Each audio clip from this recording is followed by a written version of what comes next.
Chat, can you see us?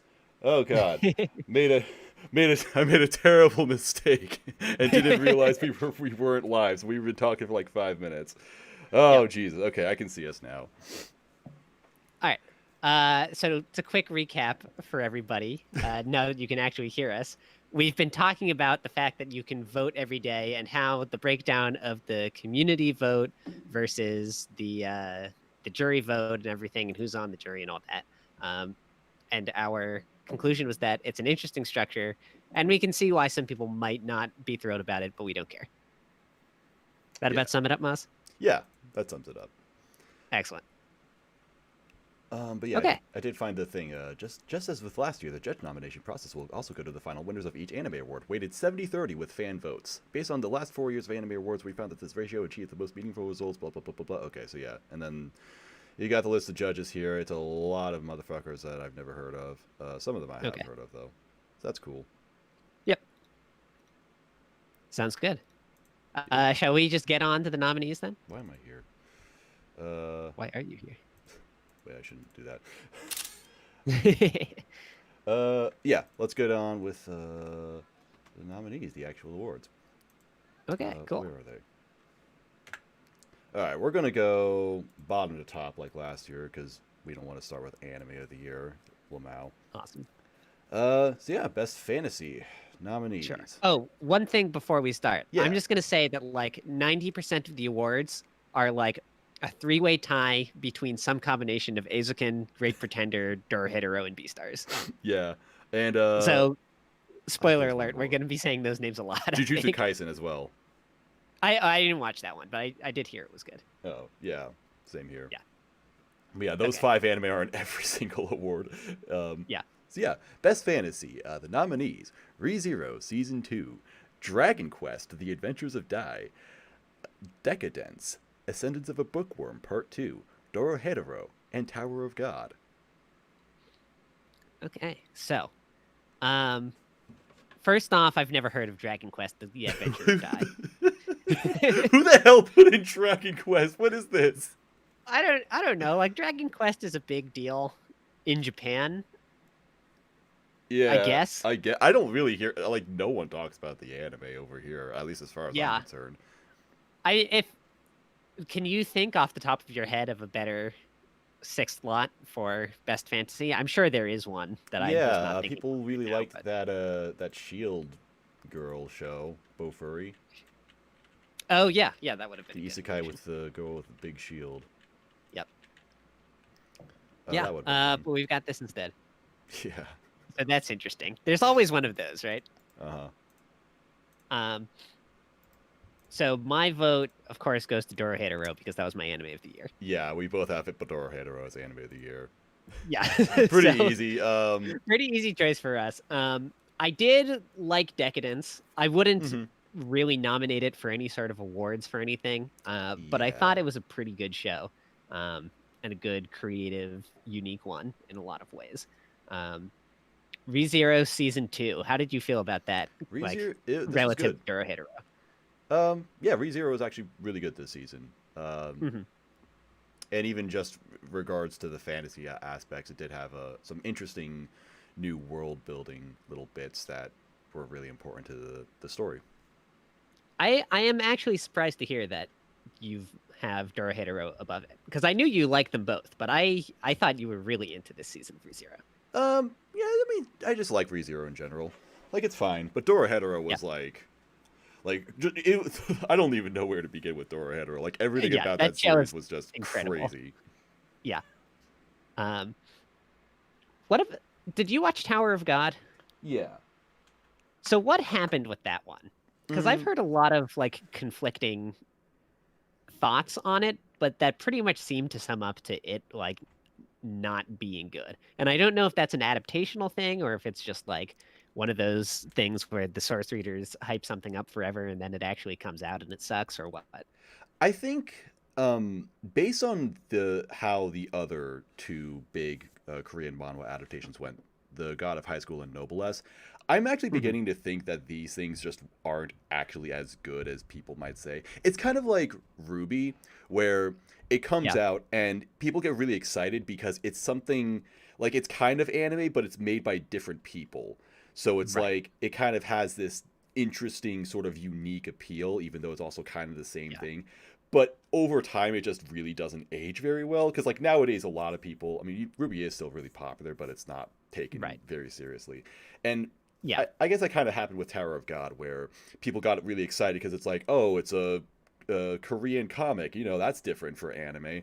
But then Hmm. compared to other anime, it's like this actually isn't very good. Right. So it is very heavily criticized within the more critical circles. I thought it was fine. Like I think this is an okay series. It's a decent action series. I don't have any really big problems with it. So it's also the one big thing is that there's one character who kind of does something really shitty to the main character and everybody hates her. So Sure. It's one of those. yeah, Got it. Okay. Well, we're both pretty much in agreement that Dorohedoro is the rightful winner here. hell yeah. Uh, I think the popular vote is going to be an easy lock for ReZero. Okay. Do you have any sort of read on what direction you think the jury is going to go in? The jury. I'm not sure because I'm not entirely sure about everybody who's on the jury. I think Right. ReZero would win though. If it was specifically based on popular vote, Tower of God might actually win because that show was just Oh, really? yeah. Tower of God was ridiculously popular this year. Like I that. mean, I knew it was big, but bigger than ReZero? I mean, that's tough. Um, yeah, it's tough to determine. But Tower of God was at the very least, from my perspective, it was the most popular new show this year. Interesting. Okay. I somehow like missed a lot of what was going on with that one, but Mm. that's surprising to hear. Okay, cool. Shall we move on to the next? Hell yeah. All right, best couple. Don't know why they split the list of categories like this, but whatever. Yeah, it's a little weird. Best couple nominees: Nasa Yuzaki and Tsukasa Yuzaki from Tonikawa Over the Moon for You, Kaguya Shinomiya and Miyuki Shirogane from Kaguya-sama Love is War, Legoshi and Haru from Beastars, Iwanaga, damn it, and Kuro Sakuragawa from Inspector, Katarina Kleiss and Maria Campbell from My Next Life as a Villainess, All Routes Lead to Doom, and Chizuru Mizuhara and Kazuya Kinoshita from Rent a Girlfriend. Oh boy. What? Everyone's favorite couple in anime, Rent a Girlfriend. Imagine looking at those two and saying best couple. Yeah. Well, so that's definitely a thing. Yeah. Uh, Amazing. what did you say for this one? For best Did couple, you go Kaguya? this is an easy. Well, actually, I want to say easy Kaguya, but freaking Beastars was awesome. I had the exact same thing. I got to this one and I like saw Kaguya there and I was like, oh, snap pick. And then I saw Legacy and Haru and I was like, oh, but is it though? I did end up going with Kaguya though. Okay. I actually think I went with Beastars because, as much as I like Kaguya, I don't know if it's necessarily the romantic aspect of it that I like the most, despite the name and everything that happens in that series. But I think that the relationship between Legoshi and Haru is so complex and so integral to the story that I think is really interesting that I went with that one. Yeah, I agree with you on that completely.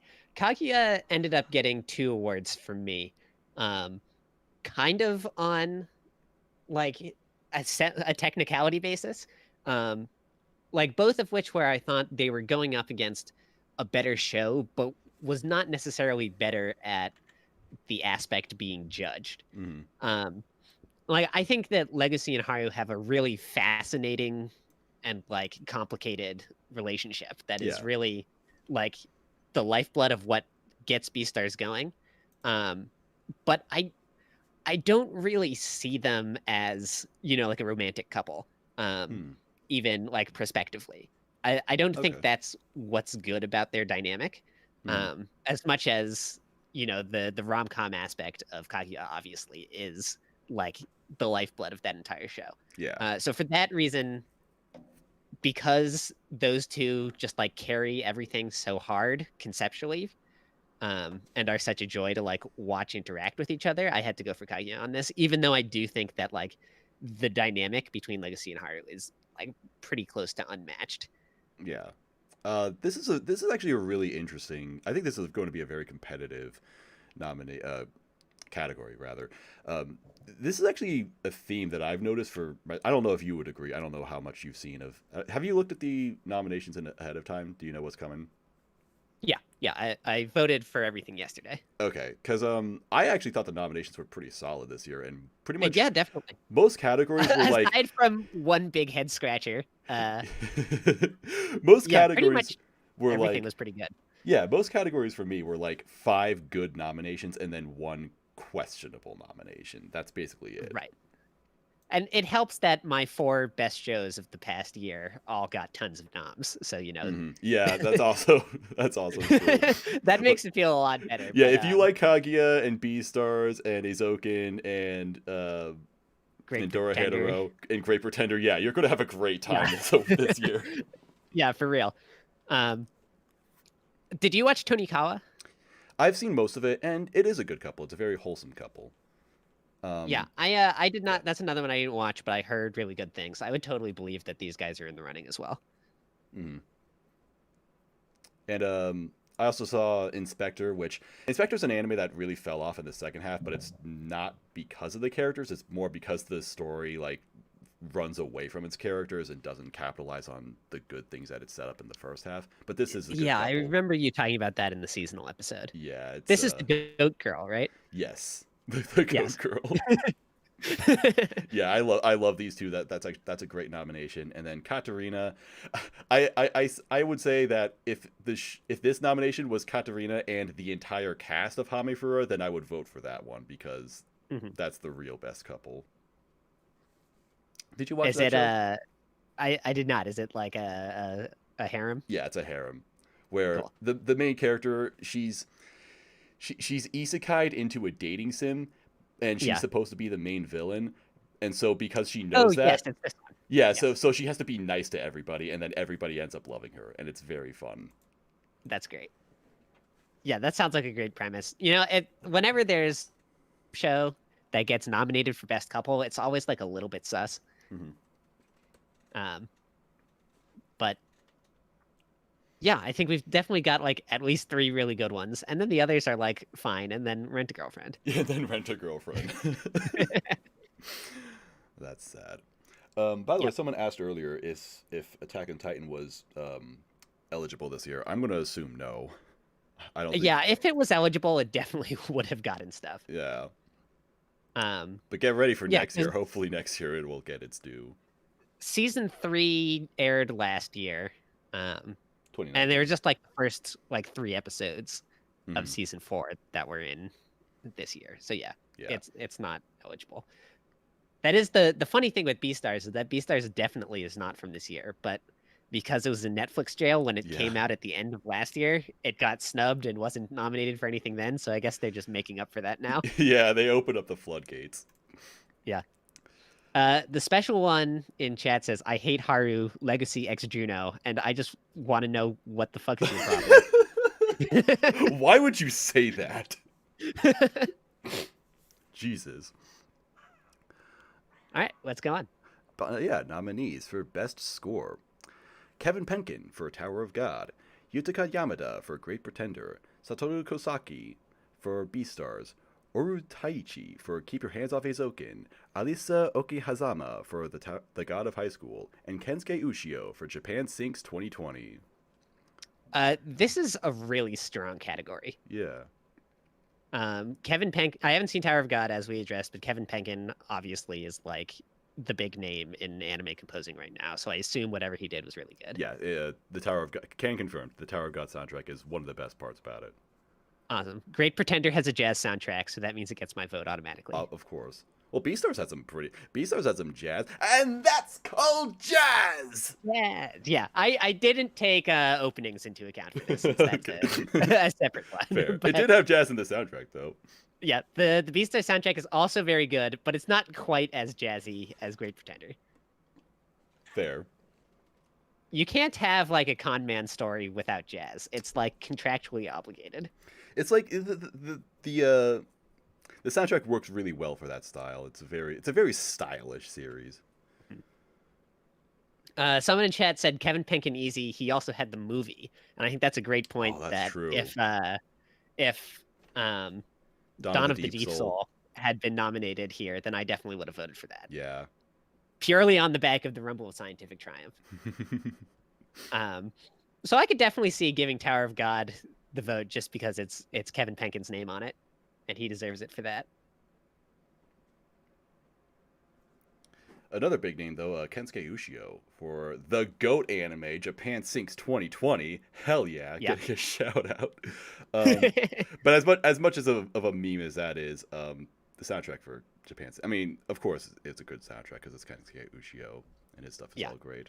I'm not really familiar with the God of High School soundtrack, so God of High School soundtrack was fine. I think it's the weakest among these, but it had some good tracks, and they used it well too, which is the most important part. Yeah. I also want to shout out Eizouken, because while the soundtrack here isn't really as like memorable or impactful as all of the others, it does some really cool things, like in the like imagination sequences, like the bits that are like them getting carried away with daydreaming and in the process of animating, where everything is drawn, as if drawn by the characters and everything. All of the sound effects and some of the music and everything are made with like mouth noises from the voice actors. Yeah. Which is really, really cool. If sound design was an award, it would definitely win that. Yeah, sound design, that's not here, so I'm going to roll it into this and say that it deserves to be here, and gets a great shout out for that, even though it's definitely not the best score. Yeah. My favorite soundtrack of the year, though, was, of course, Dorohedoro. I thought that had like the best soundtrack in anime in years for me. Oh, yeah? Yeah, it just I'm going to be honest, I don't remember anything about the Dorohedoro soundtrack. Really? Yeah. It was just really It's not usually something that I like notice very often. So that's not surprising, but for some of the ones on here, I definitely did, and that's not among them. But at least for this list, I think I would actually go with Tower of God. I know, you know, the normie pick going with Kevin Penkin, but yeah, he deserves it. Yeah, he is great. He's popular for a reason. All right. Yeah. Let's go next. All right, Best Comedy nominees: Keep Your Hands Off Eizouken, Kaguya-sama, My Next Life as a Villainess, Sleepy Princess in the Demon Castle, Kakashigoto, and The Misfit of Demon King Academy. All right, so this is Kaguya on lock. Yes. I'm not sure what the fuck The Misfit is doing here. Yeah, I guess that show is kind of funny sometimes. Like sometimes, but I mean, and we both really like that show. I did like it a lot. I would not nominate it for Best Comedy. Yeah. That probably should have been nominated for Best Fantasy, actually, instead of yeah, that would be one. Yeah, weird inclusion there. Kaguya is the easy pick. This is the other one where I was saying, like, I like Eizouken more. And Eizouken is definitely a funny show, but the comedy is not what makes it good, and the comedy is what makes Kaguya-sama good. And it is funnier. I can't even really remember a lot of points where Eizouken was particularly funny. It's just kind of got like a wry sense of humor, you know, like a lot of the things Kanamori does, you know, like fucking with the air conditioning. Yeah, that's like the one thing I was thinking of. They're like funny, entertaining scenes, but it's not really a show that like makes jokes. Yeah, it's a silly series. Yeah, right. It's just kind of comical by nature, but the other one that comes to mind is at the school festival when they've got all the people in like the cardboard box robot suits. That's the other, like when they take off the guy's box and then he just has another box underneath and then runs away. Underneath it. Yeah. That's a good. A lot of stuff like that, like funny situation comedy, but not a comedy series really. So Kaguya easy. You have any thoughts on the rest of these? No, Kakashigoto is solid. I'm glad that's in here. I didn't watch Sleepy Princess because I thought the character design looked terrible, but I've heard really good things about it. Like everyone I know who's watched Sleepy Princess just says that that was a really, really great series. Surprisingly, That is true. And it's Doga Kobo, so they do good work with that kind of yeah. that kind of show. Um, and aside from that, there actually aren't a ton of anime that I would substitute in. I would say, I would say reviewers, but they're not going to nominate reviewers because they're fucking cowards. And Yeah. I don't really know what else. What other comedy anime did I like this year? Princess Connect, I guess. I'm not sure.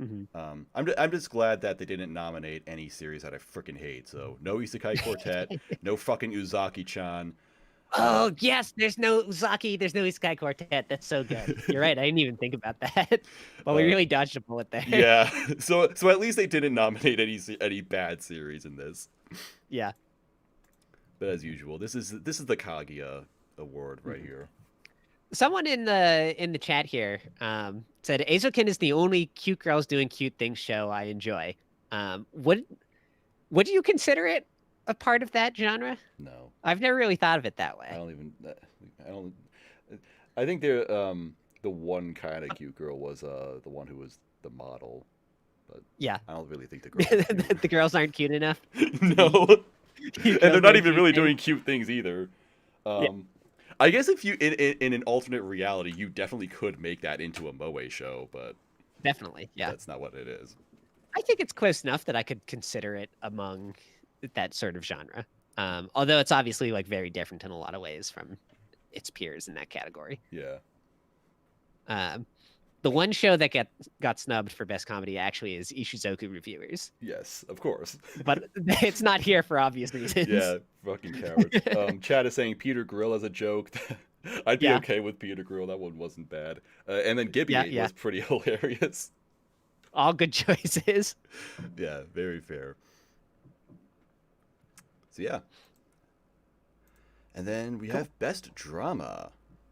Nominees are Fruits Basket Season 2, Great Pretender, Japan Sinks 2020, Sing Yesterday for Me, Beastars, and Somali and the Forest Spirit. Okay, so this is another one where I like saw something at the top of the list and like windmill slammed Great Pretender and then got to the bottom and was like, oh, Beastars is here too. Yeah. Yeah. I did go Beastars here. But it hurt. This was a tough choice. Fair. Yeah, I don't know. I mean, I like Beastars more overall, but yeah, I think that's really the only matchup here: Beastars and Great Pretender. The other four, I wouldn't say I shouldn't disrespect Fruits Basket because I know people really like Fruits Basket. So yeah, that's fine. I like Fruits Basket. I like Somali and the Forest Spirit. Both good shows, but they're definitely not on the same level. Somali was fine. I would put that as a fantasy pick instead of drama. I think it fits in either, honestly. Okay. Yeah, it is like a dramatic, emotional show. I'm glad it got some nomination. It definitely deserves something. Yeah, for sure. Japan Sinks is once again a meme. I'm actually really surprised that it even got in. Yeah. I guess there are some people on the jury who did really genuinely like it. Sing Yesterday is absolute trash. Japan Sinks is like, it's a Science Saru show. So some people are going to be all over it no matter what. Yeah. Yeah, I don't know. How did you eventually come down between Great Pretender and Beastars, though? Well, I like Somali. It's not. Well, do you just mean those two, or just the entire category? Just between those two. Okay. It's really tough because they're both kind of on the same level, but they're also just so different. Yeah. And they're not. It's not even just that they're different. They're also both very unique series. Like Beastars sets up this very interesting society and these really unique character dynamics with all these different species, and then Great Pretender is almost more like a TV drama than an actual anime. So they're both they both really deserve something. They both really deserve a win. I don't know. I guess I think just like Beastars better because I relate to the characters more of Beastars. It's more of a character story rather than. I guess that would determine which one you like more. Beastars is more of a character story, and then Great Pretender is more of a people doing cool things story.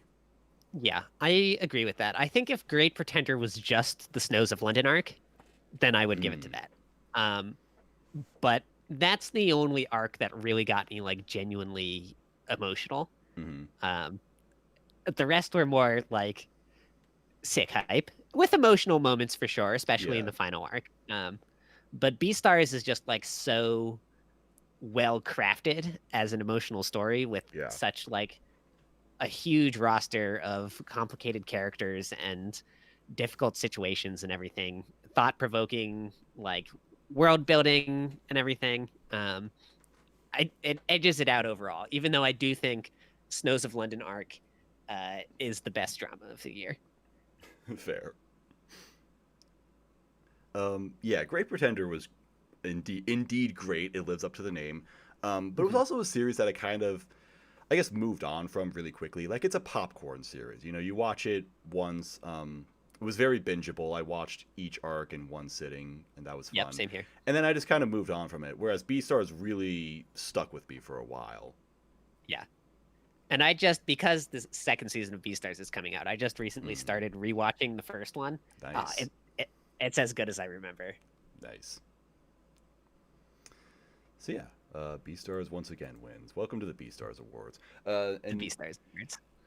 Mr. Max, the reason why Mother's Basement is in the thumbnail, I'll explain later. But there is a reason for that. Okay.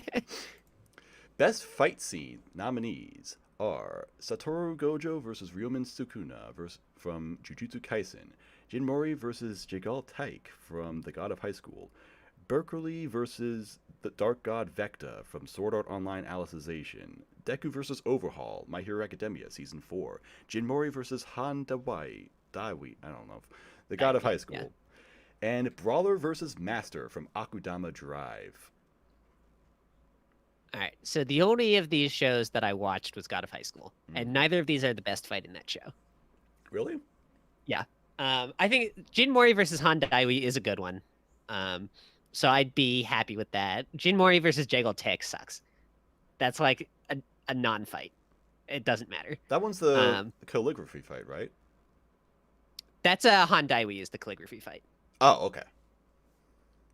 Jagal Take is like he's like the final villain who gets introduced like right at the end with no build up or anything. Hmm. Um, and like it's like the big climactic final scene where everyone like elevates to their like max power form, and it is cool for that reason. But like it, it's not like Jagal Take himself is not good.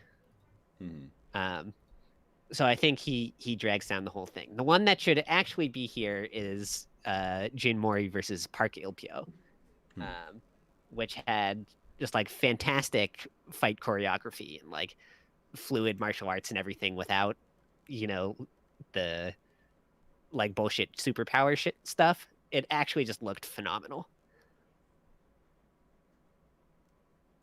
That's cool. Um, I have nothing to say. I'm kind of blanked out on this category because even though I did watch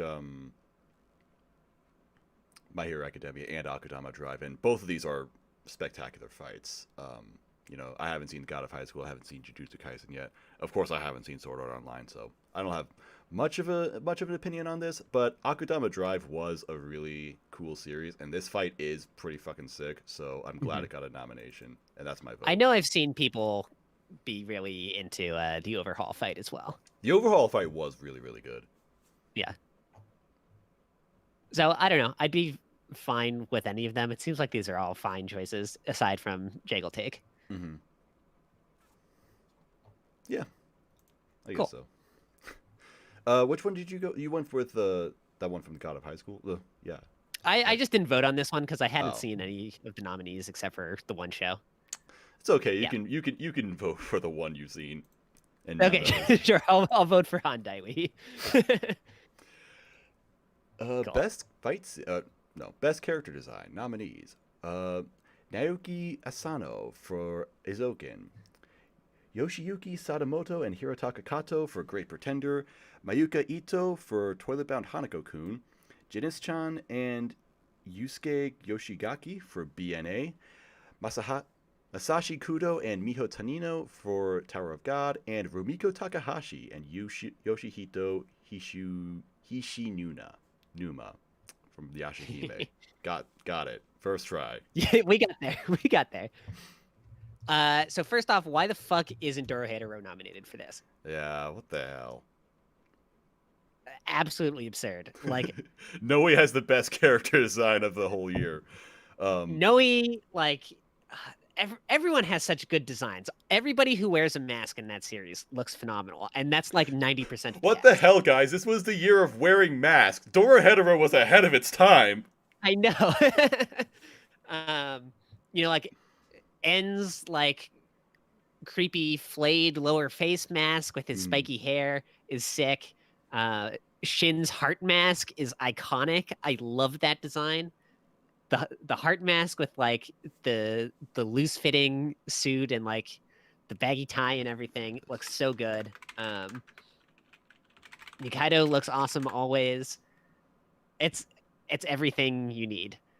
The cross eyes are a great character design trope. Yeah, that show should definitely be here. It definitely would have gotten my vote if it was. In the absence of Dorohedoro, though, I voted for Great Pretender here. Really? Okay. Yeah. What did you like about the Great Pretender designs? I think everyone looks... How do I explain it? I don't know. It's like... the character designs here are like a product of the art style, which is just so like vibrant and sharp and well defined.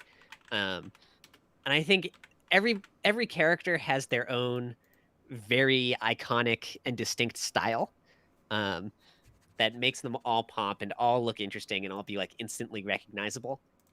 Both among the main cast and even like the side and supporting cast. You take one look at someone in Great Pretender and you know exactly who they are, and you will guaranteed remember them the next time that they show up.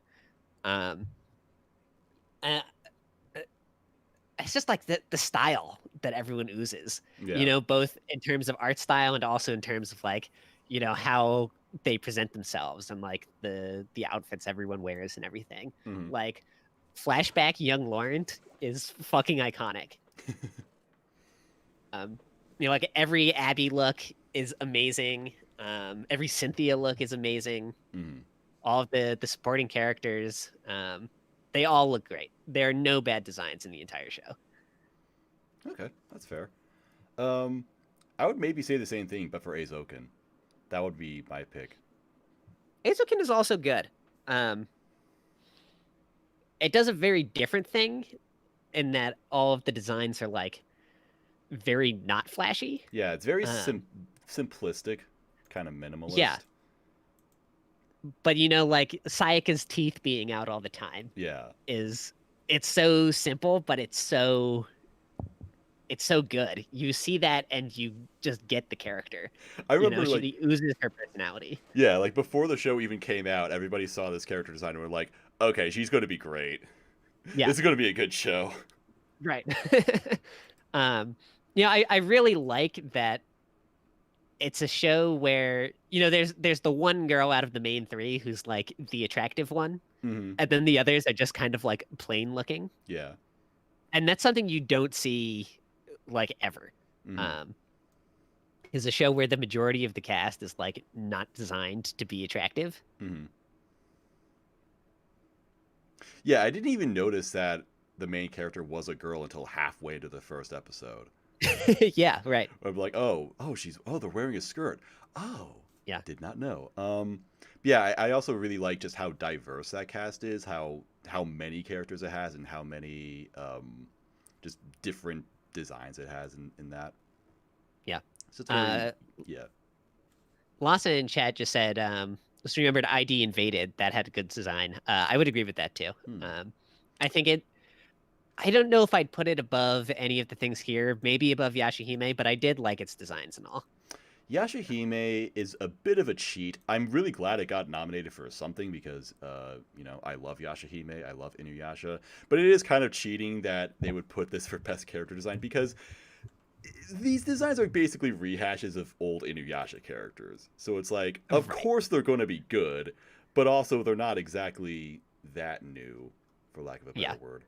Um, I would say Tower of God doesn't deserve to be here. I'm not sure why that's here. Oh, really? I again haven't seen Tower of God, but like the one thing I knew from it was the character designs, and I thought they all looked really clean.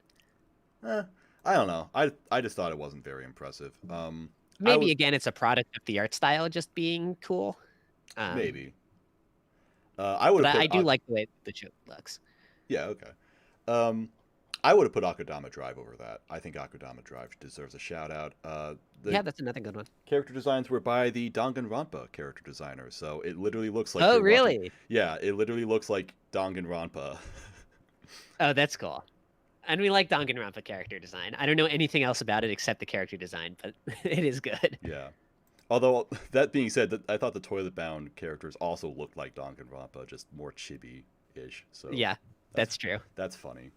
I really like I think it's the main boy in that his like military coat and hat and everything. Yeah, That's a look I'm always a sucker for.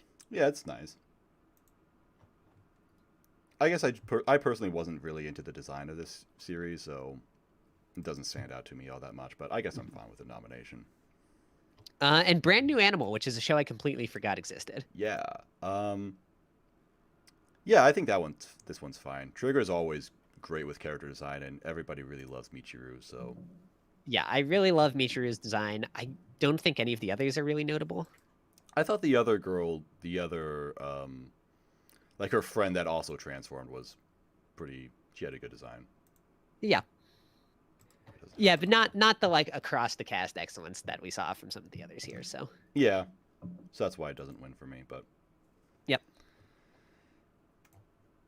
yeah, so All right. you got Great Pretender, I got Eizouken. I'm. Yes. It will be interesting to see who wins this one. Yeah, I could really see it going to any of these. Yeah. I'd guess it would be between one of the two we said, but I wouldn't be Mhm. surprised to see otherwise. Let's go, Yashahime. Yeah. Nominees for best in. Oh wait, hang on. And- Hiro said Uzaki also had good. Never mind. Yep. All right. Best animation. Keep Your Hands Off Eizouken, The God of High School, Great Pretender, Jujutsu Kaisen, Princess Connect Redive, and Beastars. So Beastars, I think, shouldn't really be here. I agree. Yeah. This is more of a directing / cinematography pick for me. Yeah. There is the best director will be the next one we go over. Yeah. And Beastars wasn't in that, which For some reason. yeah, it should have been there. The cinematography there is incredible, but the Mhm. animation is not really that great. It's got like the CG elements too, which I don't know aren't bad, but I think that like while we're past the era of CG anime being bad, Mhm. I still am yet to see yeah, mostly.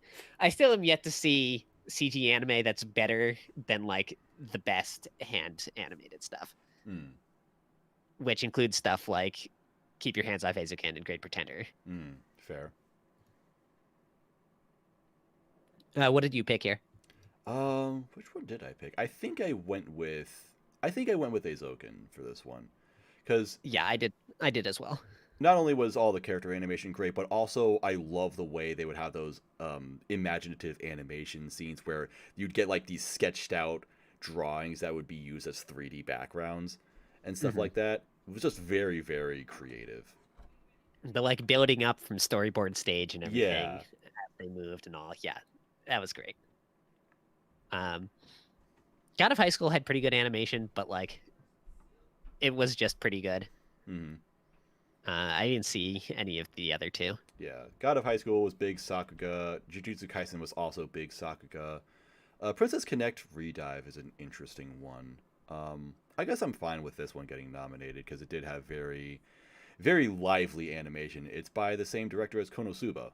So, Oh, okay. except it's not like intentionally weird and janky like Konosuba. It looks like a normal show. Oh, got it. Okay, never So, mind. Josik in chat shouted out "Burn the Witch" for animation. That was a great one. oh yeah, oh yeah, he mentioned that for character design, and that was a good one. Oh yeah, for character design too. Well, really, just one character design. Yeah, I thought both of the main girls looked great. No, they both looked good. Yeah, Burn the Witch, excellent animation too. Mm-hmm. I still think I would give it to Eizouken though over that. Yeah.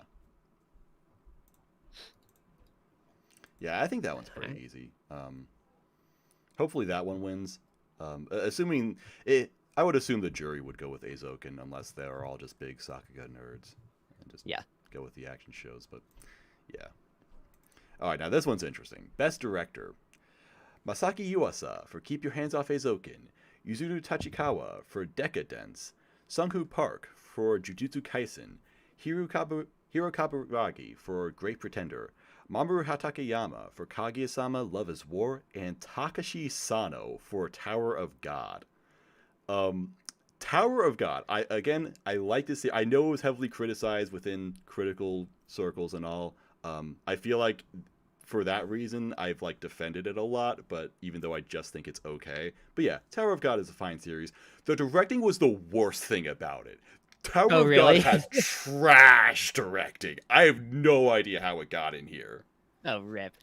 That's funny. Like, I mean, it would be things like the soundtrack would cut out too early or too late sometimes, or like you'd have instances of multiple things happening at one time, and they would just cut between different scenes so quickly that would be so hard to keep up with. I don't understand how this one got in. That sucks. Well, for me, this was an easy one because Masaki Yuasa is arguably the greatest anime director of all time, and definitely in the top 5. So, windmill slam on him. No looking back. Nothing else comes close. I went with Kaguya. Really? Yeah. I just love how every single scene in Kaguya is just it just fires on all cylinders. It's just like everything about it is just like it's just peak visuals all the time. Yeah, that's fair. It is like extremely well executed. I don't know. I just like Masaki Yuasa's vision, his style, his like the fact that every project he does is completely different from the previous ones, looks completely different, feels completely different, everything. That's true. He's just like he puts out nothing but bangers all the time, and his catalog has no similarities to each other ever, either in tone or visuals or anything. He's unbelievable. I couldn't possibly give it to anything else. I haven't thought about that, but yeah, that's fair. Great Pretender, good direction. Yeah. Not great direction. The direction is not one of the strong points of the show, I would say. Yeah. Yeah, I don't think I can recall anything specific about it that I liked. Yeah. Aside from, again, London Snow was that one arc that was really... I really like how they kind of blended together the flashback as well as the actual present day stuff. Yeah, that was well executed. I would also shout out the last episode of the Singapore arc with the air race. Specifically for the fake out ending to the con with the colored glass in the window. That was really excellently executed, because it even had me like confused for a couple minutes as to like what had happened and how they had pulled it off and everything. Thinking that they had fucked up somehow or what, that was really good. I think that was the best directorial trick in the series. Aside from this, like we said before, Beastars absolutely should be here. Yes. Like Beastars shot composition is unreal. Yeah, Beastars was just another way of Studio Orange proving that CG anime can actually work, and just the way they innovate with it was really cool. I had forgotten about these shots until I just started rewatching it. But do you remember how often it like uses the characters like their silhouettes as like framing for the shots? Yeah. Yeah. It uses that all the time, and it's always sick every time they do it. Yeah. It looks so good. And like again, just like nothing I've ever seen before. Mm-hmm. And you know, as someone who has watched a lot of anime at this point, as well as Yeah. a lot of other media, Mm-hmm. it's not very frequently that I see a show that's like, I don't think I've ever seen someone do anything like this before. Mm-hmm. And for that, it gets points. You know, aside from, I think the shot composition is really its best aspect, though. Aside from that, um, the direction isn't anything too incredible. Hmm. But I definitely think it deserved to be nominated at least. Yeah. I know people in the community were really disappointed that ID Invaded didn't get a nomination for this. Would you agree? Oh, yeah, that's an interesting one, because I guess it does have good direction, but not in the same sort of way I was just talking about. Mm-hmm. Um, I think it's like the best thing about ID Invaded's direction, I would say, is like uh more conceptual than in execution, which is the way you usually think about directing. Mm-hmm. You know, the way that all of the different like mindscapes are laid out and everything and are presented is always done really well and smoothly. Um, but I would almost say it's more about like it's the creativity of the backgrounds than it is about the directing. I don't know. Hmm. That's an interesting one. I wouldn't be sad to see it here, but it's not something I would have thought of. Okay. All right, that's fair. I think Yeah. the only other one I can think of that should have been here was Akudama Drive. Once again, it's a Mhm. really cool style with lots of really interesting ideas. Yeah. Yeah, that'll be an interest. I think this one would probably go to Yuasa because it's a it's a popular vote. You know, it's a popular name Right. that people recognize. Yeah. And So with yeah, 70% jury, I'm sure the jury will not snub yeah, Yuasa. yeah. This next one, I don't think we really have anything to say, so I'll just get through it quickly. Best VA performance, EN. Yeah, I didn't watch a single dub this year. Yeah, Zena Robinson for Hawks, My Hero Academia Season 4. Crispin Freeman for some dude from Fate Grand Order. Aaron Phillips as Laurent for Great Pretender. Johnny Bosch as Bomb for Tower of God. Jonah Scott as Legoshi for Beastars. And Anairis Quinones? I don't know. You have a weird name. That's very interesting. As Yeah. Echidna for ReZero. I did not know that Crispin Freeman was Ziusudra. That's really funny. This is like a tiny bit part. At least it was Yeah. in the game. That's hilarious. I also want to shout out, just because we're here, the voice acting in Great Pretender in languages that aren't Japanese. Because the show spends so much time talking in other languages and everything. Mhm. I don't really know what they did for that, whether they had the same voice actors like do all the different languages. I can't imagine they did. But Laura, it's just funny to think of a nomination for Lawrence English voice acting in like the first episode.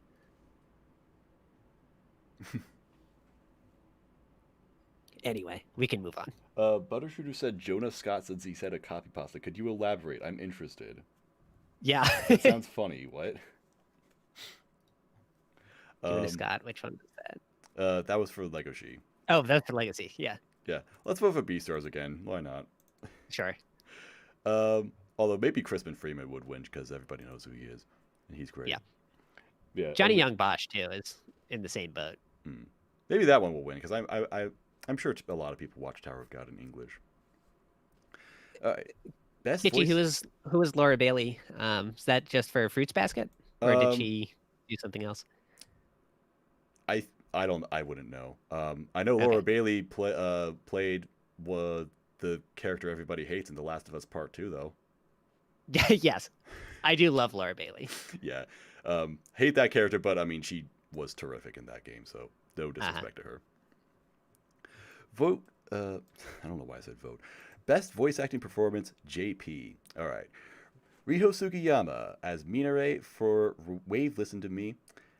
Megumi Ogata as Hanako for Toilet Bound Hanako-kun. Yusuke Kobayashi as Natsuki Subaru from Re:Zero.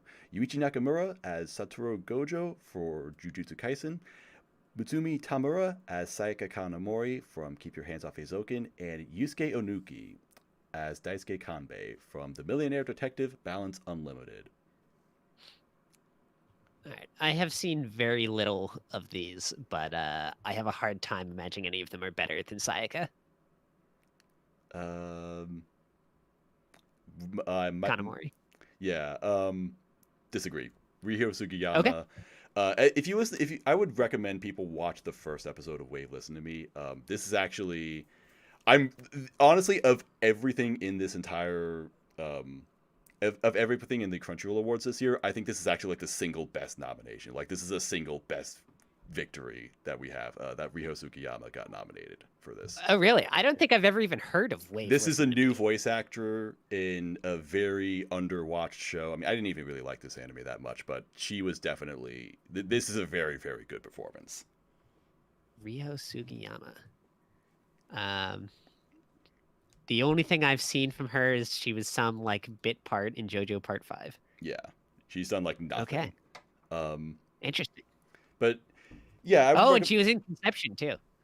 Oh, nice. The goat.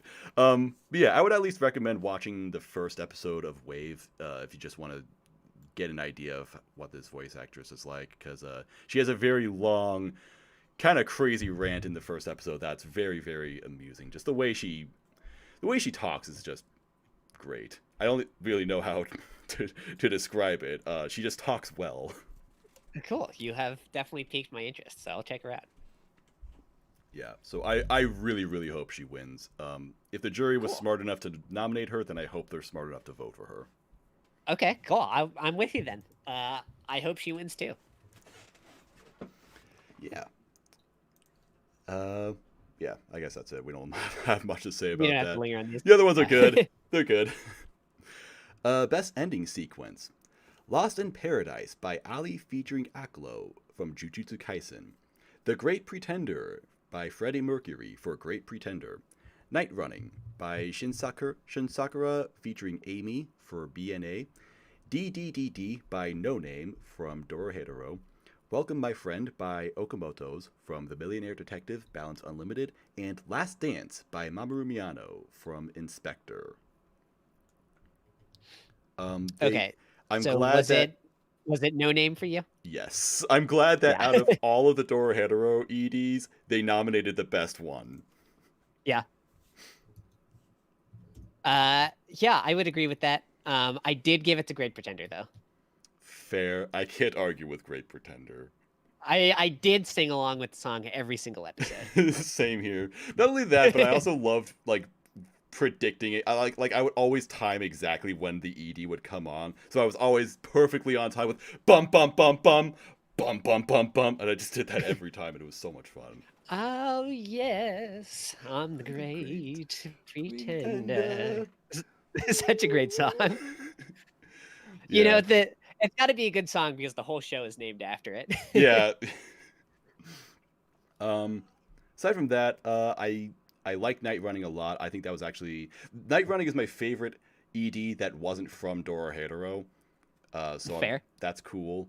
I'm not really familiar with the Jujutsu Kaisen or Millionaire Detective EDs, though. And Last Dance I actually thought was overrated.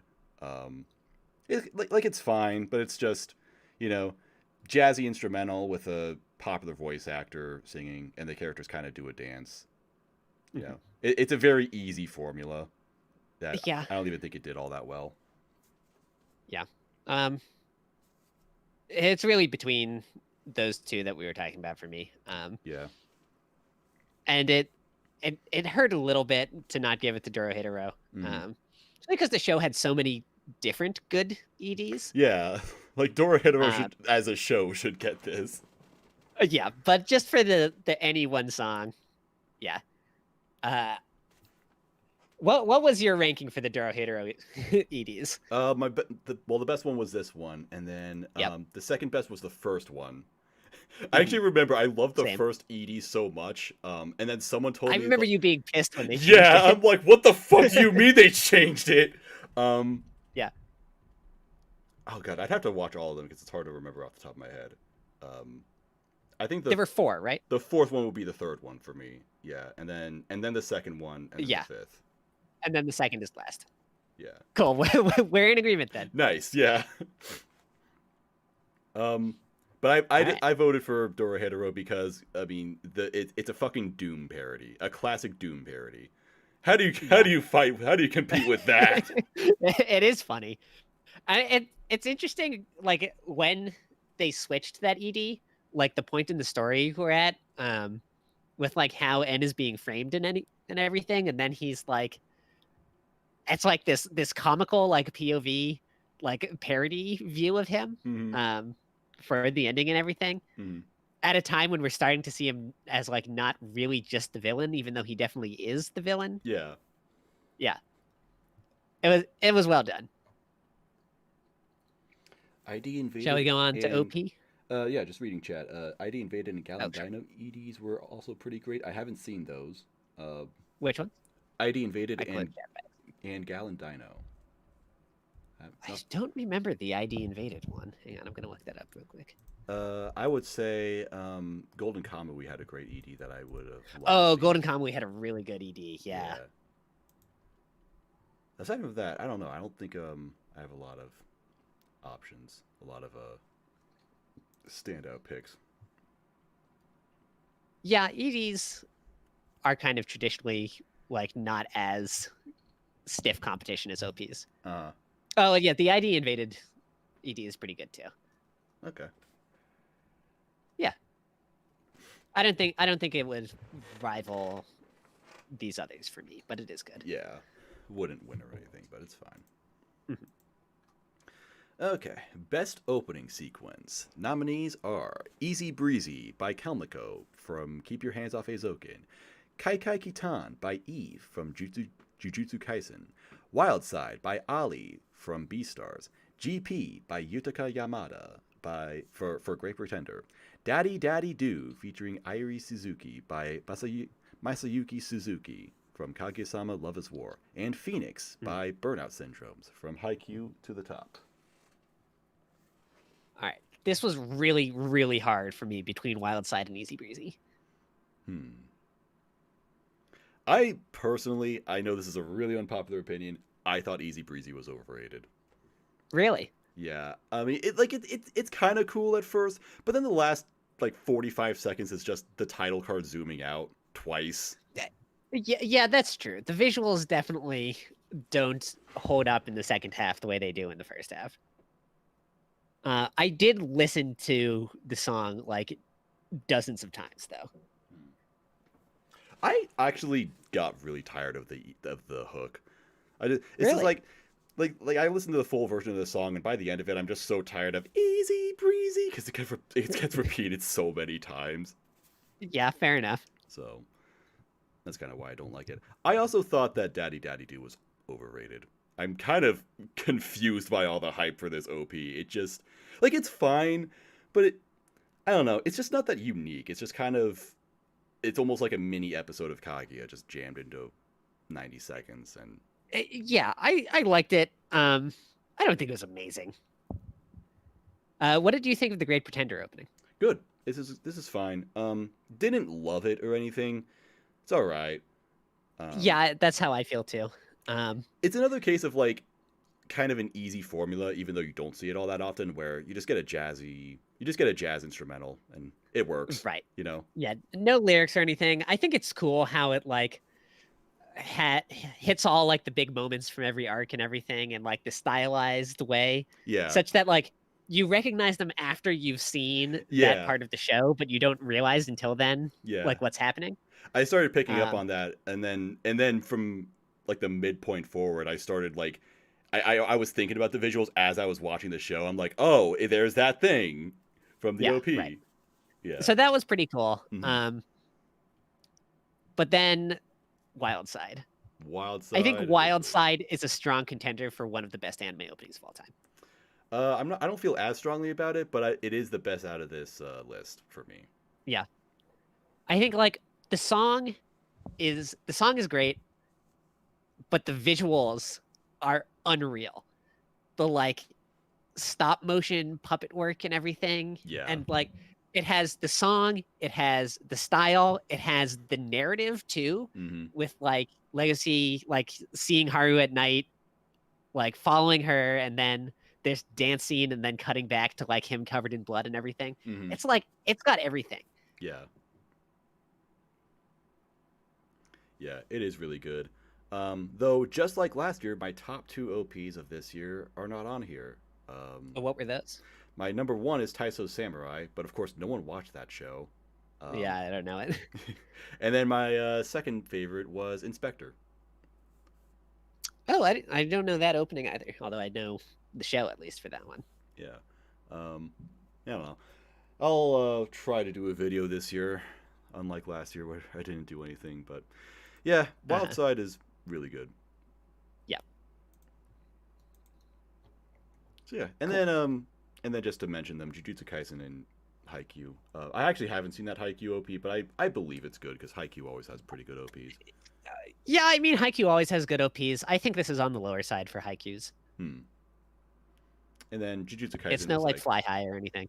And then Jujutsu Kaisen was like cool Sakuga OP with a cool rock song. That was nice. Decadence OP was nice in my opinion. I honestly thought that was forgettable. I don't remember it.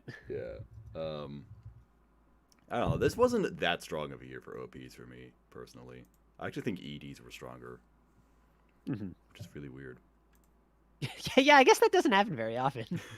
But now that you mention it, you're right. Yeah, and then Best Girl. We're on the most important award, the Best Girl award. Yes, obviously. Sayaka Kanamori from Keep Your Hands Off Eizouken, Chizuru Mizuhara from Mentor Girlfriend, Noe from Dorohedoro, Katarina Kleiss from My Next Life as a Villainess, Abigail Jones from Great Pretender. What? I said Queen again. And Kaguya from Kaguya-sama Love is War. Also a queen. Yes, great category, actually. I'm fine with all 6 of them. Yeah, I don't know Katarina, and I only watched the first episode of Rent a Girlfriend, but judging from that first episode, I would actually be fine with Chizuru. Yeah. Noe, though, is my vote. Noe is like it's like the character I least expected to be as big a fan of as I am. What is it about Noe that you like so much? I don't really know is the thing. I think she's got a lot of like different kind of contradictory, like, I don't know, like charm points, you know? She's got like, there's like the huge buff girl thing, which is always good. And especially like, it's really rare you get like a girl who's as like ripped as Noe is. I can't think of any really who are on this level, and it's a thing that we get rarely enough at any level. And she's like 7 feet tall. She's like 7 feet tall too. Yeah, like, and her hair and everything is amazing. Like the first time she takes off the mask and like the hair comes like cascading out and everything. That's such a great shot, and it was like immediate love at first sight. Silver hair, red eyes. Fuck yeah. Peak character design. Her personality is also so fun. Collapse said in chat she has the personality of a moe girl with the look and actions of a brutal murderer. That's fair. Like, yeah, it's like that gap moe is so good. I love like how she's simultaneously like, she's super devoted both to like Shin and En, but she's also not just like a suck up to them. You know, like she'll like rib them and fuck with them and make fun of them all the time, which is a dynamic that I really, really enjoy. I think like her dynamic with Shin is my favorite thing of the entire series. After it was after watching the show, and it continued to be after reading the whole manga.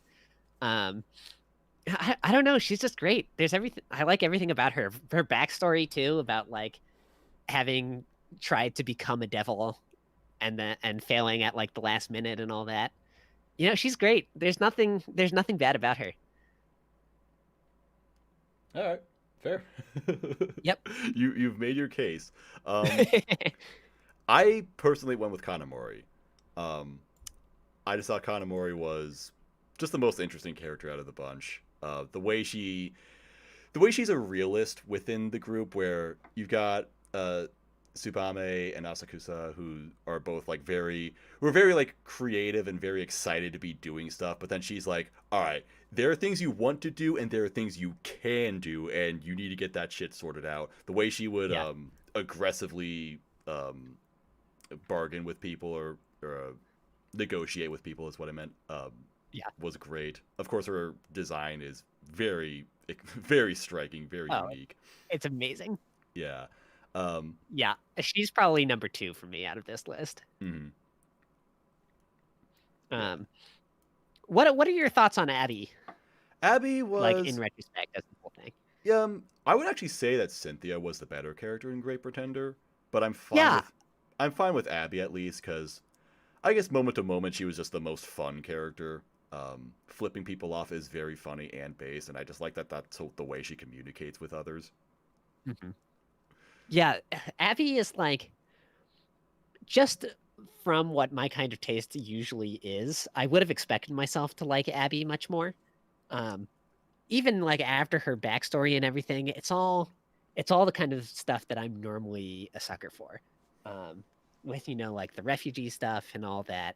And like the anger, and that fucking scene where she like bites that chick's ear off in the boxing match. um, I think there's just something about Abby's character that like never quite got there for me.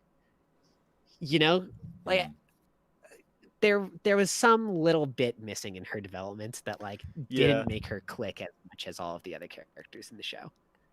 yeah. I guess she just kind of, to me, stayed the same throughout the entire time in terms of how I Yeah, felt about her. Whereas, Cynthia had the most development. right. But yeah, and then Katarina was great. I kind of mentioned her already. She's just a very, it's very fun how she's the villain, and she knows that, like, if she, knowing what she knows about the world she lives in, she's like, oh no, if I do this thing wrong, I'm gonna be sentenced to death. And then that just motivates her to be a good person, and it's very, Mhm. and the internal battles, like the internal discussions she has with herself, are great. And of course Kaguya is just great. Of course, I think we both agree that Chica is the best girl in the show. Yes. Yes. Um, Maybe in Kaguya's defense, I guess they're just taking turns, because Chika was nominated last year. that's true. Yeah. Kaguya is great. She's one of those characters who's like, I can't really criticize anything about her because everything she tries to do is done perfectly. But she's not an interesting character. Hmm. And there are 3 like very interesting as well as very fun characters Hmm. she's up against here. Yeah. Um, Josic in chat said a Sirpa from Golden Kamui would have been good too. Absolutely. I love Ass I Ripa. guess. um, Yeah, she's fine. she's hilarious. Yeah. Another character who's super fun and also like really dynamic and emotional. Yeah. Chizuru for having to deal with the MC. Absolutely. That's why she's she in here. deserves an award for that. Chizuru is a pity vote. I don't Yeah. think that she's really an interesting character. She's just very nice. And Yeah. people just like her for that. And I guess people also just feel bad that she's in such a terrible anime. My vote for best girl of the entire year and best character of the entire year would be Elena from The Journey of Elena, and she didn't get Oh, of course. nominated, which is a fucking Yeah. travesty. Didn't get nominated for anything. I've still got to finish that. I only watched the first half of it, and I've been meaning to go back. Oh, do you like it? I did like it, yes. Nice. Elena is based of great character, perfect design, and she was robbed. Otherwise, that's actually Alright. a good category. Yeah. All right, best boy nominations: Kaiman from Dorohedoro, Satoru Gojo from Jujutsu Kaisen, Agnes from Tower of God. Or, sorry, his name's Kun. I don't know why I keep saying Agnes. Legoshi from Beastars, Anos Voldigode from The Misfit of Demon King Academy, and Shoyo Hinata from Haikyuu to the top. This is an easy slam dunk Lego Shi for me. Yep, totally. Yeah. I actually think Kaiman is probably the weakest character in Beastars in Dorohedoro. He's just all right. Yeah. So it's easy to overlook him, and then nobody else is on the level. Ishigami was robbed. Oh, you're absolutely right. This was the year of Ishigami. No comment, because I actually haven't seen the second the Ishigami shit. Stuff. Ishigami got a lot of development, and I know. I really did not like him in season 1, but I know all of his development in season 2. So I know all of his development is in season 2, so I'm not passing judgment. Yeah, he had the best episode. Yeah, ID Invaded, I would have liked to see the main character here. I also would have liked to see the main girl from ID Invaded in Best Girl. But that was a very crowded category already. Yeah. Other than this, I don't think any of these other ones are egregious. I love Anos. Yeah. Great character. Anos is good. Great character who just murders people for fun, and that's awesome. Very based. I didn't like Kun because he was kind of this character that's just like, I don't know how to. I think Panic had like a really great criticism of him. It's a shame that he couldn't be on, but I don't know. He's just like kind of a smug character who is always. I think that the problem is that the show is always constantly teasing us with the fact that there's like stuff about him that we don't know, and that makes him interesting, but it actually doesn't. It just. Do you mean that like once you eventually learn it, it's not actually that interesting, or just like you don't actually care and they just want you to? Well, here's the thing: we don't learn it at all. Oh, okay. Because Tower of God is a long ass series, and we only got 12 episodes. Got it. And so one of those ones where they're like, "Ooh, this character's so cool," and you're like, "Yeah, no, he isn't." Yeah. Find out in season 5 why. So got it. Yeah, but at least he was probably the most popular character for that show, so I guess that's fine. And then same thing with Gojo, really popular character, and people love Hinata. So yeah, I like Hinata a lot, but not really like as a person, so he didn't really come into the consideration here. I will also say that Anos is not the best boy in his own show. That's Lei. Lei is great. I love him. That's fair. Yeah, so we'll move on. But before we move on, I have to ask, where is Kuro? That's it. Where is who? Kuro from Haikyuu. Oh. Yeah, just so many robs this time. It's funny how much weaker the best boy category is than the best girl this year. Yeah, I guess there just weren't a lot of options. Krim from Ishizoku Reviewers should have gotten in, but of course they're fucking cowards, so they're not going to do that. Yep. I think that's really the only one. And Ishigami. Yeah, I can't really think of anyone else who is super robbed. I like the main guy from Decadence. He would have been nice to see here. He was okay, I guess. Yeah. Didn't have much of it. Oh, I would actually Kakushi Goto from Kakushi Goto would be good. Okay. In my opinion. Or a lot of characters from Makudama Drive would be good. Mm-hmm. That's about it. All right. So now, best antagonist. Oh boy, best antagonist. This one's usually a weird category because there usually isn't a lot of options. But this year we have N from Dorohedoro, Ryumen Sukuna from Jujutsu Kaisen, Rachel or Rahel from Tower of God, Akito Soma from Fruits Basket, Echidna from ReZero Season 2, and Overhaul from My Hero Academia Season 4. Okay, I will say this is the category where ID Invaded was robbed. I love the Perforator. He is so funny. Both as he's like the... Did you watch ID Invaded? You didn't, right? I did not, unfortunately. That's probably like the one show where I'm like, oh shit, I really should have watched that one. Yeah. He's like the villain of the week in the first episode who's got like a psychosis that caused him to like drill a hole in his own head, and then like believed that allowed him to like reach a higher plane of understanding. So he like kidnaps people and like drills holes in their heads and kills them all. And but then like he gets the main girl, and in the first episode he like drills the hole when she survives.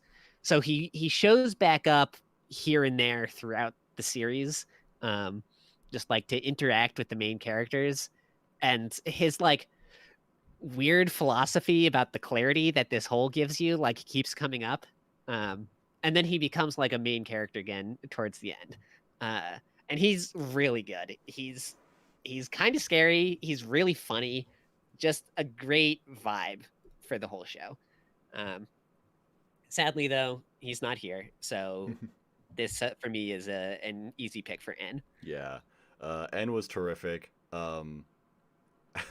It's funny how, just in terms of lovability, the whole cast of Dorohedoro is basically equal. Like, it doesn't matter if they're a good guy or a bad guy, whether they do good things or bad things. They're just all just fun characters. VVU Next Generation says, I hate how Rachel is just thrown onto that category. Haha, just like how Rachel threw Bomb off a cliff. Very good. I'm fine with her getting nominated just because it's so funny. The salt for this character is so endearing. Bondrewd was robbed. Yeah, people are saying Bondrewd was robbed. I wonder if they just like disregarded movies entirely. They must have, because Bondrewd would be the easy pick. Yeah. If he were here. Someone also said, Melvin Lee said that ID Invaded's antagonist, Perforator, his charisma is the same as Askeladd. That is people have seen interesting. That, which I think is very accurate. I think it's funny because I was also going to say that it's a very similar sort of charisma to N. They've got a very similar sort of effect on the show where they're legitimately very scary because of what they're capable of doing, but they spend most of the show not being scary and actually being like fun and charming instead. Yeah. I haven't thought about it like that, but that is good. And Collapse Block says Ogata from Golden Kamui. I agree, he should have been here. Yep. I thought Ogata and Kiruranke both did. Yeah, Sarumi obviously is the best antagonist in the show, but he wasn't in this season. Yeah. I thought Kiruranke did a fantastic job as like the villain of this season. And Ogata obviously is phenomenal. The sniper battle episode. Oh yeah, that was so good. Yeah, it is a shame that Golden Kamui didn't get anything. It should have gotten into like best drama or something. Yeah, that is a great series.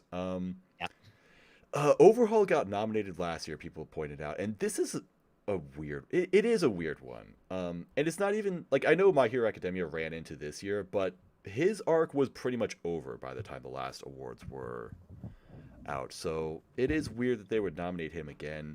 I also really disagree with Echidna being in here, because at least as far as the first part of season 2 is concerned, Echidna really doesn't seem like an antagonist. Oh really? Yeah. Because all I know about Echidna is that like she is the witch, right? She is, and you would think that she's like really evil based on that, and maybe she is for all intents and purposes, but so far, like in the first part of season 2, she's basically just invited Subaru over to her meadow and had pleasant conversations with him. Interesting. I really should watch season 2. I guess I won't. Maybe I won't spoil it, but there is an actual villain in this season that I think I watched the her. first episode of it, so I saw like the two new, what are they called, like the Chaos Bishops or Oh, whatever. I'm not talking about them, not them. Oh, okay. Yeah, but there is a real villain in season 2 so far that I think should have replaced Echidna. Was there anyone else that I was thinking of? I don't think so. I want to give a shout out to Akito. I think Akito is really good. Oh, from Fruits Basket? From Fruits Basket, yeah. Okay. I wouldn't vote for them, but I'm glad to see them here. Okay. Oh, we I watched Under the Scope's Anime Awards, and he put in this character from Kakashi Goto as the villain. This guy Tomaruin.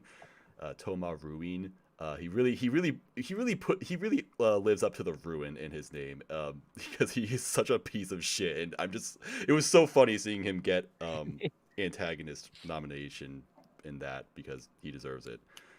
You know who got snubbed? Who? Fucking Karan from Fire Force. Oh yeah, that guy. I fucking love that guy.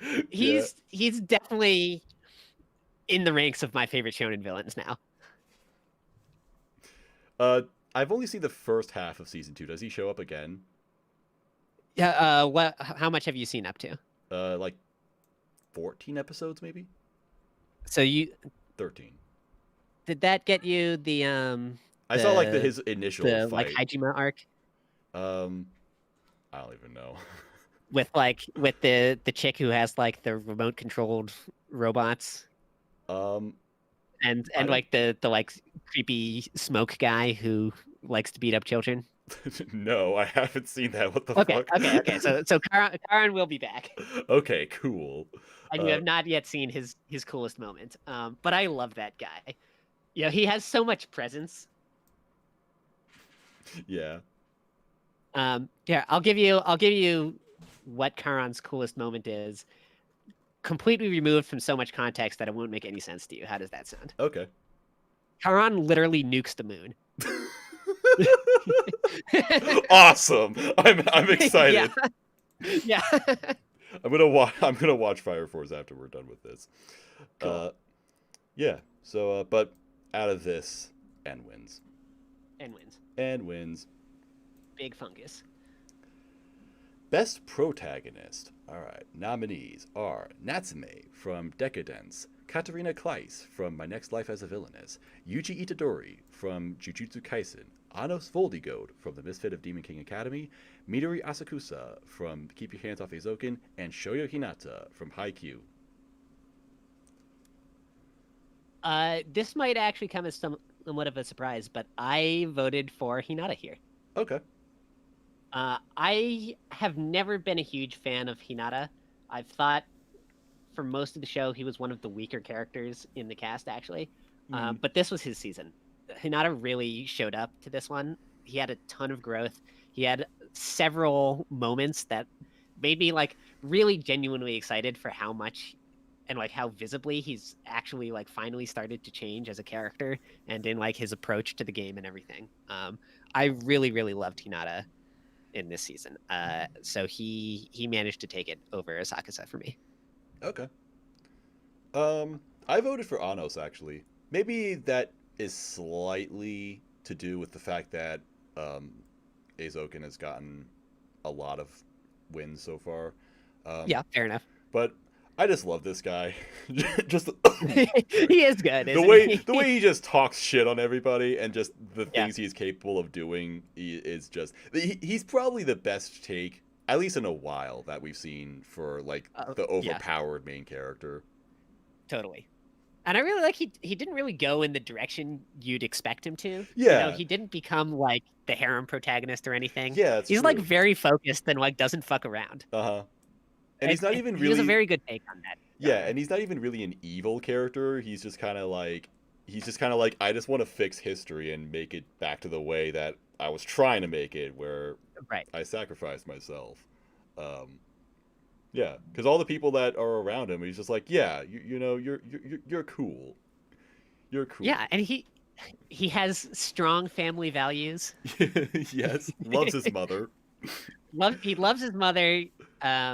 He's like, I was struck on multiple occasions that he's actually genuinely kind. Yeah. You know, like it feels weird to say that because you'd think like being kind is like a pretty generic, boring trait for like an anime protagonist that they would all have. But like, you get a lot of anime main characters who are like nice guys, TM, but don't really do anything that's like particularly nice or generous. Yeah. At least not in a way that feels like genuine. But Anos actually did on a couple of occasions. Yeah, like that. I specifically remember the scene with Misha where she's like, "Yeah, I can't really do anything. You know, like you can do everything, but I can only do so much." But he's like, "Hey, there's only so much that I can do, and you're actually really good at these things, which are, you know, like you could be better than me at some of these things that, you know, because that's your special talent, and you know, they're cool." Yeah, he's surprisingly good. in like a lot of different ways. So yeah, glad he got In there. addition to them, I also like Natsume, although she is much more just kind of like, generic spunky anime girl. I thought this was a really mediocre pick, honestly. Like, she's fine. Like, Decadence is fine. I wouldn't have put her on here. I'd say she's an above average protagonist, but does she need to be here? Not really. Yeah. Swindler from Akudama Drive should have absolutely been on here. Yep. Or Elena should have been on here. I'm surprised Edamuro wasn't here. Edamuro's alright. Yeah, I think he's also one of the weaker characters in the show, but I'm surprised he didn't get nominated. Yeah, okay, that's fair. Aside from that, I don't actually have any others. Yeah. Yeah. Yep. So yeah, you went with Hinata, alright, and I'm going with Anos. I wonder who would win this. I wonder who would win this based on the jury and the popular vote. Maybe Jujutsu Kaisen. I don't know. Yeah, I don't know. And finally, the last one, the big boy award. The anime of the year. Nominees are Keep Your Hands Off Eizouken, Jujutsu Kaisen, Great Pretender, Dorohedoro, Appare Ranman, and Beastars. Obvious windmill slam Appare Ranman here. Appare Ranman, the most influential anime of 2020, truly. So yeah, I don't know what that's doing here. So the reason why the Mother's Basement logo is on the thumbnail for this is because Mother's Basement is literally all right, maybe this is I don't have objective proof of this, but I am convinced that Mother's Basement is exclusively the reason why Appare Ranman is on here. Because he is the only fucking person who fucking shilled that anime. Like, no one watched this anime, no one talked about it, no one gave a shit, but he made a video that was like, guys, Appare Ranman is really cool and you should watch it. And then, just magically, somehow, right when the anime awards got announced, when the nominations got announced, he's like, oh wow, look at that, Appare Ranman, an anime of the year, hey, look at my video, and that's, I'm just convinced that it was his fault. I would believe that, I guess. Sure. I don't know anything about this show. I just went on Mount to check and see how many of my friends have even watched it, and I saw that you gave it a 4. It is a very mediocre series. It's a fucking racing anime where it has no racing.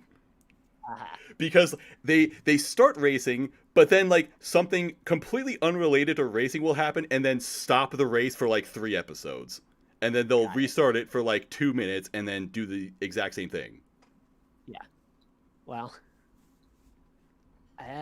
that's something. How about we we look at the rest? Yeah. All right. Fuck that show. The rest of them are fine. I'm fine with these nominations. Yeah. So, Dorohedoro was my anime of the year. Same. But Beastars was my anime of last year. So I gave it to Beastars. Oh, okay. Yeah. That's interesting.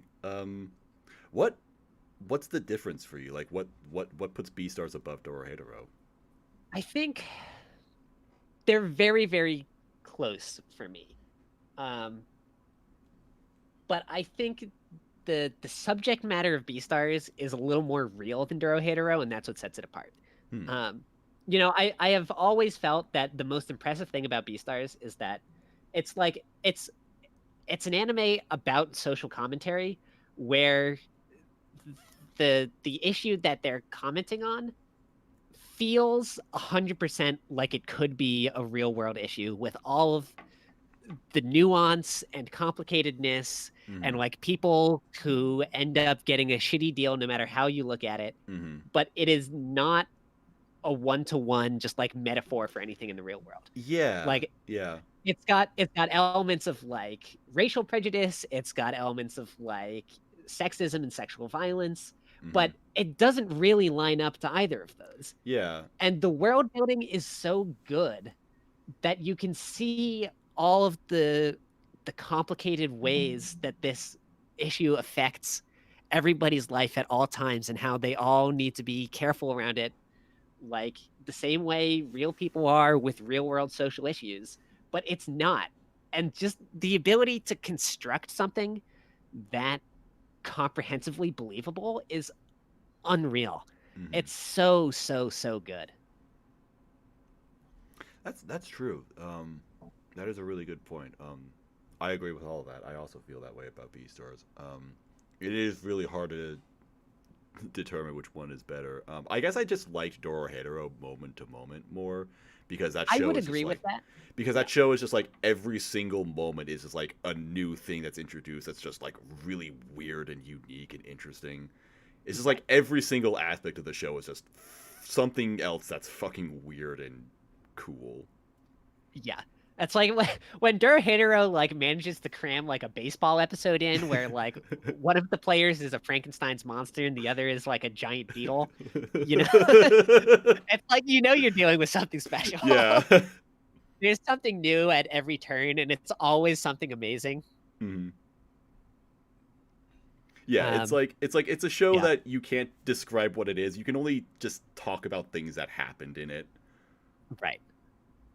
So, yeah, I guess it's my kind of thing for that reason.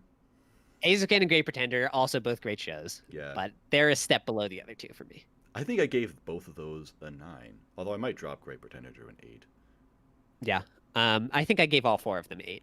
Hmm. So they're all pretty close. Dorohedoro and Beastars were also 9s for me, so yeah. Yeah.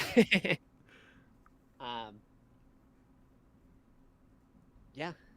Yeah, I think funnily enough I think Eizouken is 4th out of the 4 for me.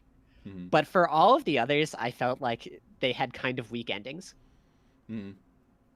Dorohedoro, not because like the ending is actually weak, but just because it is like a read the manga, like nothing happens at the end. Yeah, that's true. Like the last arcs of both Great Pretender and Beastars, though, I thought were a little subpar. Beastars because it kind of goes like off the rails into like some subject matter that it isn't really what I signed up for. With like the like gang shit where Legacy like fights his way through a mob hideout. And then Great Pretender is just like stretched my suspension of disbelief a little bit too thin. Yeah. I think that's why a lot of people kind of like some people in the chat are saying that Great Pretender's last arc wasn't good, and I think that's probably why. Yeah. I think Great Pretender's last arc was great. I think it's like last episode and a half. Yeah. We're not. Yeah, I agree with that. White Senpai in chat said, I don't really understand the appeal of Dorohedoro. And like you were saying earlier, Moz, it is really hard to describe what's so I think good it's about just it, right? because it's such a dark and graphic and gritty series, but at the same time, it's also like really cheeky and funny. Like it's just so comical all the time. I think that's why. It's just like it oozes grit, you know? Like everything about it is super grimy. Yeah. Except all of the characters are like really lighthearted and fun to be around. Yeah. Yeah, it's just like there's just murder is just everyday life for everybody. They just live in a nightmare hellish world and they just have fun with it. Yeah. You know, like there are toilets where you flush by like dropping the shit into hell. You know? It's that kind of show. I like the scene that I think stands out to me the most in Dorohedoro is where I think one group of characters is looking for this one specific person, and then that character runs into another group of characters, and then he does something to like piss him off or something, and then like this particular guy has a power where he turns people into meat pies. Yes. And so the guy gets turned into a meat pie, and then that's that first group of characters that was looking for him. They're just like, where the fuck is this guy? And then that one like child girl, I forgot her name, and the dog are like, oh my god, look, it's a giant meat pie like in the middle of the street, and they just start devouring it. And it's like they start eating it. Yeah. And it's like that was it's a like, fucking it's gross. it's just like that what is it, like that realization that it's like they're eating a literal person right there, but also Yeah. just the fact that they don't know, and it's just played up like a joke. It's just so funny. That's the appeal of Dorohedoro. It's got a very particular style that I haven't seen anywhere else, and it's just so it's weird. It's just weird. Yeah. Everything it does well, but it does such different things that don't feel like they should be in the same series together. Yeah. But they mesh perfectly. Yeah. Yeah. It just works by throwing everything into one basket. Mm-hmm. So, I mean, I could understand not liking it, though. I remember when it first came out, it was like, I had fun with it, but at the same time, it was just like, what the fuck did I just watch? And Right. it's like, there's just so much going on that it's difficult to process. Yeah. So, Yeah. but that's my anime of the year. And that's the awards. That's all we voted for all of them. Mm-hmm. Good year, actually. I think that the nominations were solid this year, although I do really think that going forward, Crunchyroll needs to have a restriction on how many times a show can get nominated. Because like we kind of said, there were 5 shows that were in like every single category. Yeah, it's true. And it kind of makes it so that like the genre awards are kind of just like the one that's nominated for everything and then 5 other shows that are only here. Yeah. Yeah, it would be nice to see a little more diversity, but also like so many of these, if Great Pretender wasn't nominated for half the things it was, we'd get there and be like, where's Great Pretender? Yeah. That's just kind of the fact of it. Especially this year, I felt like it was a pretty weak year for anime overall, but with like That's a true. small number of really good shows. This year was like, there definitely were a few anime at the top of that, like, 8 to 9 out of 10 range, but I actually thought this was a solid year for like 7 out of 10 shows, like Princess Connect, Yeah. Kakashi Goto, Akudama Drive. I think I gave an 8. There were lots of like 7s that I had this year, so, and I think a lot of them deserve at least some sort of nomination, but they didn't. Yeah, that's probably true. Well, like Elena. uh, Surprise! Origairu season 3 wasn't nominated at all. That's true. oh yeah, not at all. That is interesting. That is weird. Huh. Well, that's the awards. I'm pretty happy with them, although as always, it could be a little better. Yeah, but at least this time, I think they didn't nominate anything that was like terrible. Yeah, right. Like, the most mad I got was Apari Ranman in Anime of the Year, which okay, how the fuck does something get into Anime of the Year but not get nominated for anything else? yeah, that's funny when you put it that way. But at least it wasn't a terrible series. Yeah. And then beyond that, I think Tower of God getting in Best Directing was like the worst one. But otherwise, not bad.